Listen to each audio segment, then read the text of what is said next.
Bismillahirrahmanirrahim. Assalamualaikum warahmatullahi wabarakatuh.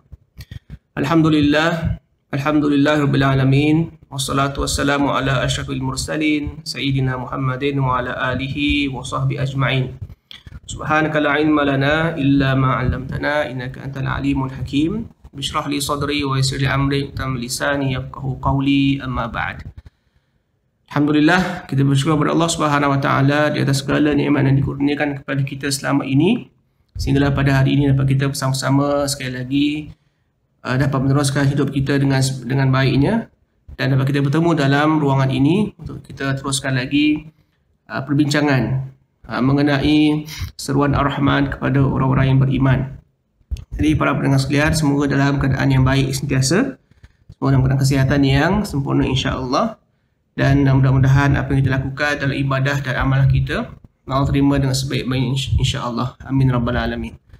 Baiklah, kembali kita kepada seruan Ar-Rahman. Jadi pada kali ini kita lanjutkan seruan yang ke-52, iaitu daripada surah At-Taubah ayat ke-34 dan 35. Saya bacakan ayatnya dan seterusnya seperti biasa kita kupaskan tafsirannya insya-Allah. Firman Allah Subhanahu wa taala, a'udzubillahi minasyaitonir rajim. Bismillahirrahmanirrahim. Ya ayyuhalladzina amanu inna katsiran min ahbari war ruhbani la ya'kuluna amwalan nasi bil batil wa yasudduna an sabilillahi walladzina yaknizuna adh-dhahaba wal fiddata wa la yunfiqunaha fi sabilillahi fabashshirhum bi'adzabin alim. Yauma yuhma 'alaiha fi nari jahannam fatukwa biha jibahuhum wa dhunubuhum wa dhuhuruhum hadza ma kanastum li anfusikum fadhuku ma kuntum taknizun. Sadaqallahul azim. Yang bermaksud, wahai orang-orang yang beriman, sesungguhnya sebahagian besar dari orang-orang alim Yahudi dan rahib-rahib Nasrani benar-benar memakan harta orang dengan jalan yang batil, dan mereka menghalang-halang manusia dari jalan Allah. Dan orang-orang yang menyimpan emas dan perak dan tidak menafkahkannya pada jalan Allah, maka beritahukanlah kepada mereka bahawa mereka akan mendapat siksa yang pedih pada hari dipanaskan emas perak itu dalam neraka Jahannam, lalu dibakar dengannya dahi, lambung dan punggung mereka. Lalu dikatakan kepada mereka, inilah harta benda kamu yang kamu simpan untuk diri kamu sendiri, maka rasakanlah sekarang akibat apa yang kamu simpan itu. Jadi para pendengar sekalian, Allah Subhanahu wa taala di sini mengingatkan kepada kita, ya ayyuhalladzina amanu inna katsiran, sesungguhnya kebanyakan daripada orang-orang alim dan rahib, orang-orang alim Yahudi dan rahib-rahib Nasrani. Di sini kita dapat panduan yang pertama, iaitu bila Allah kata inna katsiran, kebanyakan, dia bermaksud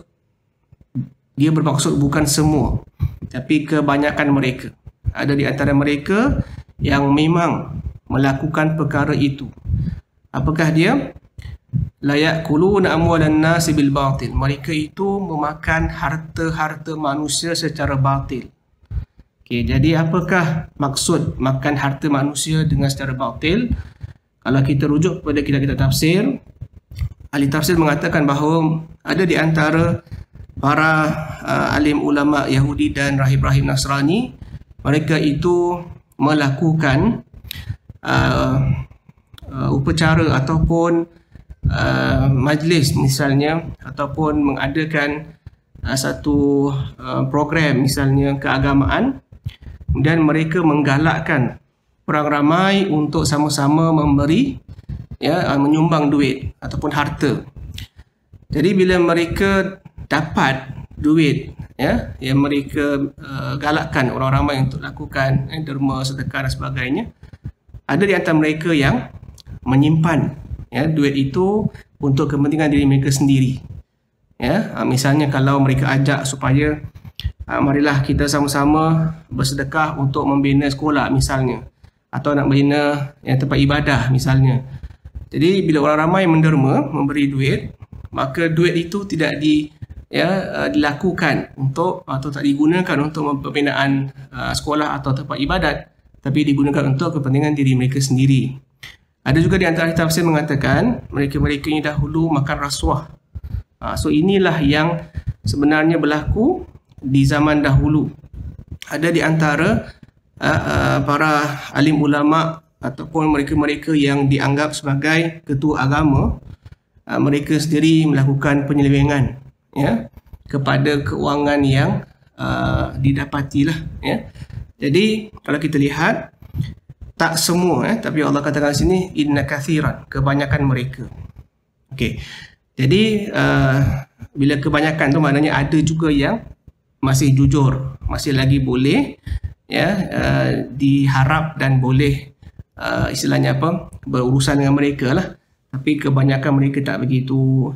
Jadi para pendengar sekalian, kalau kita nak kaitkan ayat ini dengan diri kita hari ini, ada kaitan tak ketua-ketua agama umat Islam misalnya, ada tak mereka lakukan perkara seperti itu? Jawapannya memang ada. Dan kita sedia maklum, dah ada pun kes-kes di mahkamah, baik di merata tempat di dunia ni lah, dengan negara mana pun kita dapat tahu ada kes-kes melibatkan golongan agamawan, golongan yang dikatakan sebagai golongan yang berilmu. Mereka melakukan kegiatan-kegiatan yang tidak beretika, yang misalnya melakukan amal rasuah misalnya ada. Tapi tak didedahkan nama-nama mereka lah, tapi ada dilakukan. Dan kita lihat juga contoh tindakan-tindakan ketua agama ke atas pengikut-pengikut di kalangan kumpulan ajaran sesat misalnya kan. Kita tahu di Singapura pun dah diterbitkan buku, misalnya buku Nota Hitam Ajaran Sesat di Singapura. Ada disebutkan bagaimana guru agama itu pada mulanya mengajar agama yang fardu ain, mengajar baca Quran, baguslah tu. Tapi lama-kelamaan bila ramai anak muridnya, maka dia mengambil kesempatan untuk mendapatkan atau meraih keuntungan daripada anak murid atau pengikut yang ada. Jadi mereka diarahkan untuk memberi nafkah atau derma kepada tuan guru, dan tuan guru pula melakukan atau mengajar penyelewengan agama kepada anak-anak murid. Jadi itu dah pernah berlaku, tuan-tuan para pendengar sekalian, di dalam sejarah Singapura ini. Bolehlah rujuk kepada kitab Nota Hitam Ajaran Sesat di Singapura ini. Jadi memang ada kaitan, cuma kita ambil iktibar lah daripada ayat ini supaya kita berhati-hati. Kalau kita ni menjadi seorang pemimpin agama, hendaklah kita pastikan kita pemimpin agama yang bertakwa kepada Allah, tinggi takwanya kepada Allah Subhanahu Wa Taala, pemimpin agama yang adil, pemimpin agama yang beretika, dan tidak menyeleweng ataupun tidak menipulah pengikut dan juga anak-anak murid. Jadi ini semua adalah tauladan yang kita ambil daripada ayat ini tadi. Sebab apa? Apa yang Allah sebut dalam Al-Quran, para pendengar sekalian, dia adalah sesuatu yang amat relevan untuk kita hari ini, umat Muhammad sallallahu alaihi wasallam. Walaupun diceritakan tentang golongan dahulu, golongan Yahudi ke Nasrani ke, Allah paparkan kisah mereka untuk kita hari ini ambil iktibar dan jangan ikut perangai seperti itu. Baiklah. Jadi selain daripada mereka memakan harta orang dengan secara batil, mereka juga menghalang orang daripada jalan Allah. Ada di antara mereka yang bila disebut tentang kerasulan Muhammad SAW, ada di antara mereka yang menyembunyikan fakta itu. Ada yang menghalang. Kenapa? Sebab ini adalah sesuatu yang akan menghalang mereka daripada mendapatkan kepentingan diri mereka yang selama ini mereka dapat, daripada keuntungan ataupun pangkat, darajat dan sebagainya. Jadi untuk mengalihkan orang kepada ajaran Islam yang dibawakan oleh Nabi SAW, maka itu sesuatu yang akan merugikan mereka. Jadi ada di antara mereka yang memang menutup menutup kebenaran itu. Kita lihat pada penjelasan contohnya kan, misal contoh rahib ataupun pemimpin agama di kalangan ahli kitab yang jujur. Contohnya kisah Salman Al-Farisi. Bila dia keluar dari rumahnya mengembara untuk mencari kebenaran, sebelum dia sampai ke Madinah bertemu Rasulullah SAW, dia bertemu dengan seorang rahib, ya, padri Nasrani, yang mengarahkan dia untuk pergi ke sekian-sekian tempat, iaitu di tanah Arab di Madinah. Jadi itu di antara contoh, ya, orang agama yang amanah, yang jujur. Tapi ada yang juga tidak jujur. Jadi ini adalah di antara gambaran yang Allah berikan kepada kita tentang wujudnya orang-orang seperti itu di zaman dahulu. Okey, kemudian selepas Allah beritahu tentang golongan rahib dan juga para ilmuwan di kalangan Yahudi dan Nasrani itu, apa aktiviti mereka yang tak beretika, ya, dan juga mereka itu menahan orang daripada mendapat kebenaran. Kemudian Allah pindah pula kepada satu golongan lain, iaitu walladzina yaknizuna adh-dhahaba wal fiddah, dan mereka yang menyimpan emas dan perak dan tidak menafkahkannya di jalan Allah. Maka berikanlah berita gembira untuk mereka itu dengan azab yang pedih. Okay. Tentang kanzun ni, para sahabat Nabi SAW, di antaranya seperti, ya, Ibn Abbas misalnya, seperti Umar bin Khattab, mereka ada huraian yang mereka sebutkan tentang apakah maksud yaknizuna adh-dhahab wal fiddah. Ada yang mengatakan bahawa orang yang ada harta tetapi mereka tidak menafkahkan harta itu, ya. Kalau mereka ada harta dan mereka sembunyikan harta itu tetapi mereka nafkahkan juga, ya, sebab ada orang dia banyak duit, ada banyak harta tapi dia sembunyikan di bawah, ya, di bawah tanah lah. Tapi walaupun begitu dia menafkahkan juga, dia ada nafkah, dia ada memberi. Tapi ada yang langsung, bila dia dah dapatkan kelebihan, dia akan simpan di bawah tanah dan dia tak nak tak nak declare lah kekayaan dia sampailah dia mati. Begitu. Jadi ayat ini mengingatkan kita tentang kewajipan yang mengeluarkan nafkah yang berbentuk wajib. Para ulama bersepakat mengatakan ayat ini dimaksudkan tentang pengeluaran zakat. Tapi sebelum tu saya nak sebutkan bahawa bila Allah sebutkan nafkah dalam Al-Quran, dia sama ada dia bermaksud nafkah yang memang berterusan, maknanya menjadi tanggungjawab yang menjadi tanggungjawab harian kita untuk lakukan, untuk kita memberi, contohnya macam ketua keluarga bekerja cari nafkah dan nafkah itu diberikan kepada ahli keluarganya. Itu nafkah wajib yang utama, dia mesti laksanakan perkara itu. Dia tak boleh nak kata ni adalah usaha saya kerja keras, maka saya tak nak berikan satu sen pun kepada keluarga saya. Tak boleh, dia kena berikan, itu tanggungjawab dia. Kemudian nafkah yang kedua pula adalah nafkah zakat, yang kalau ada lebihan bagi harta yang kita miliki. Jadi itulah bila sebut tentang zakat ni, para pendengar sekalian, kita lihat dia diwajibkan ke atas orang yang mukallaf, kan. Kemudian orang yang mukallaf itu dia mempunyai harta dia sendiri, itu harta dia sendiri, bukan orang lain punya. Kemudian harta itu telah melewati 1 tahun dan cukup nisabnya. Contoh kalau nak tahu lebih lanjut tentang zakat ni, kita kena pergi ke kuliah zakat lah, untuk kita ketahui lebih lanjut. Cuma ini yang disebutkan syarat-syarat untuk seseorang itu mesti keluarkan zakat. Dan ini, dan saya sebutkan tadi, zakat bagi mereka yang ada lebihan harta. Dan kemudian ada juga ulama menambah syarat lebihan harta yang ketika itu mereka tidak ada hutang lagi. Jadi kalau mereka ada lebihan harta tapi ada hutang, maka dia tidak wajib untuk bayar zakat. Jadi itu adalah di antara pendapat lah yang dikeluarkan. Ya, di antaranya saya ingat Syekh Husnul Qadawi rahimahullah ada juga memberi pendapat tentang orang yang ada harta tapi dia juga ada hutang yang banyak. Ya, maknanya bila masuk duit dalam akaun dia dari arah kanan ni, arah kiri menanti untuk dia membayar banyak. Ya, membayar banyak ni lah kata apa bil contohnya. Jadi itu yang dikatakan bila awak ada harta yang banyak tapi awak dah kira bebas dari hutang, awak kena bayar zakat. Itu maksud dia lah.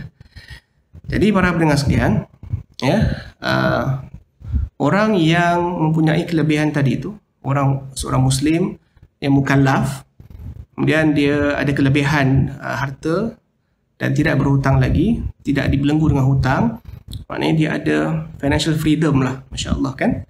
Maka dia ada tanggungjawab lebih, iaitu kena keluarkan zakat. Zakat harta. Bukan zakat fitrah, zakat harta. Zakat fitrah cuma bulan Ramadan je. Ni zakat harta. So masing-masing kita ni kena tengok akaun kita, kena tengok apa keluar masuk duit kita ni. Ya, sebab saya ingat saya dahulu pada tahun 60-an kita dengar, ya, kita punya ialah orang-orang perintis, golongan perintis dahulu, mereka berusaha untuk mengumpul wang zakat rumah ke rumah, ya, ada sampai naik sampan pergi ke kampung-kampung yang pendalaman untuk memberi peringatan tentang kewajipan zakat. Bukan untuk cari duit orang, tak, bukan kerana nak kejar duit orang, tak, tapi sebab nak memberi peringatan tentang tanggungjawab ini. Ya.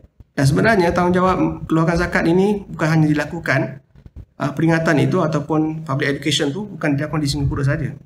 Di mana-mana merata dunia pun kalau ada autoriti Islam di sana, mereka akan lakukan perkara yang sama.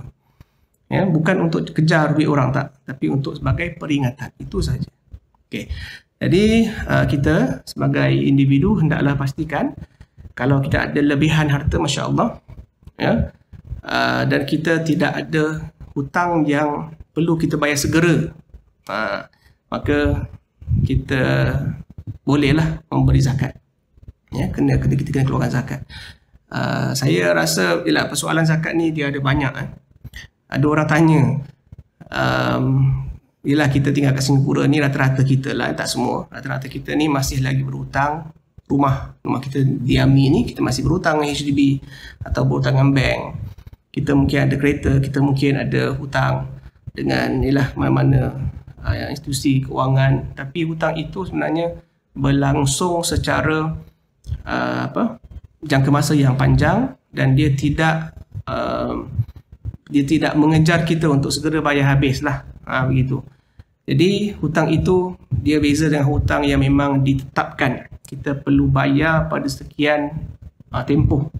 Kan macam contoh kalau kita berhutang dengan seorang individu, jadi bila kita minta dia hutang, kita kata dia kata kat kita, saya boleh berikan awak duit sekian ni yang awak perlukan, tapi saya nak awak bayar balik dalam jangka masa sekian, letaklah setahun. Jadi kita memang kena cukupkan duit kita untuk bayar dia sebelum sampai setahun tu. So itulah keadaan orang yang terdesak untuk dia perlu cepat habiskan hutang dia. Jadi orang macam itu, dia tak perlu keluarkan zakat sebab dia sendiri berhutang. Jadi ini contoh yang saya lihat, orang ada yang bertanya, yalah kita masih berhutang HDB ini, hutang kereta dan sebagainya, adakah kita pun terlepas daripada bayar zakat? So kita tanya diri kita sendiri, adakah kita tidak mempunyai harta lain langsung untuk kita keluarkan zakat, ataupun adakah kita ni memang ada orang dia selesa membayar installment bulanan dia tu dengan kadar yang telah ditetapkan dan dia tak nak cepat bayar habis. Ada orang begitu.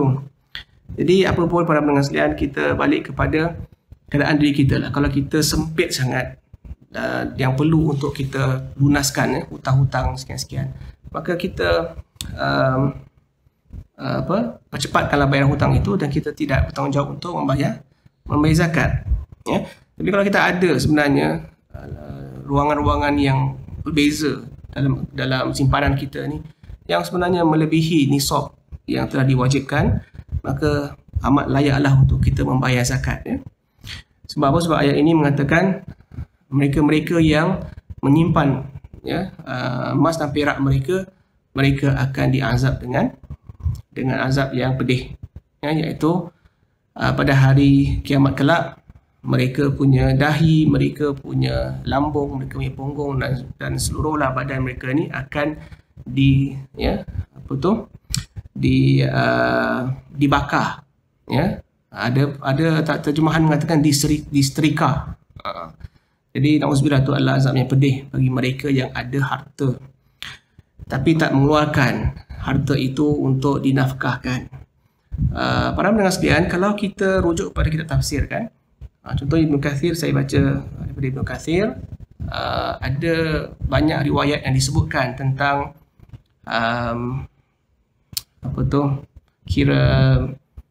peringatan Nabi SAW ataupun ancaman Nabi SAW ke atas orang-orang yang ada harta dan simpan hartanya. Okay.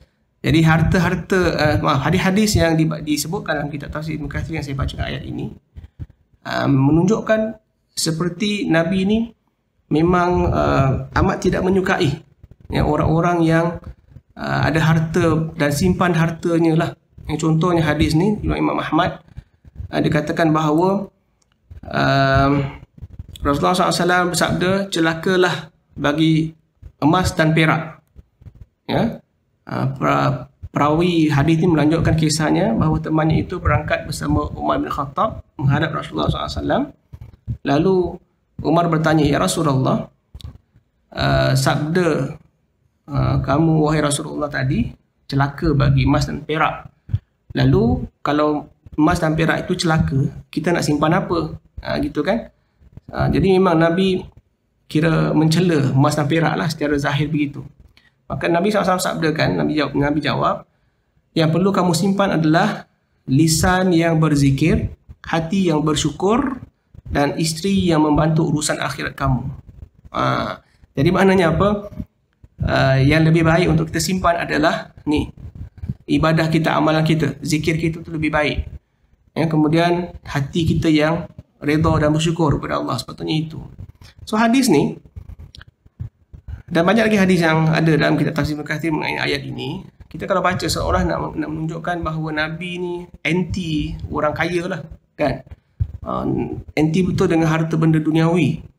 Okey, tuan-tuan, saya perlu ingatkan sekali lagi dan saya selalu ulang perkara ini. Ini adalah di antara hadis-hadis yang ada tentang ancaman bagi orang yang memiliki harta yang banyak tapi mereka tidak menafkahkannya. Tapi kita lihat berapa ramai sahabat Nabi SAW yang kaya raya pun. Contohnya macam Uthman bin Affan. Sebelum tu lagi Abu Bakar Siddiq lah. Kerana Abu Bakar Siddiq adalah di antara sahabat Nabi yang kaya. Umar pun kaya juga, Uthman kaya juga. Kan Nabi kata Uthman ni bila dia mewakafkan, kan, perigi itu untuk orang-orang pejuang-pejuang fisabilillah minum daripada perigi itu, Nabi kata Uthman ni lepas ni dah tak ada kemudaratan lagi bagi dia. Maknanya Uthman ni dah tak ada isu kemiskinan ataupun kemudaratan hidup lah. Maknanya Allah akan gantikan perkara yang lebih baik untuk dia, ya.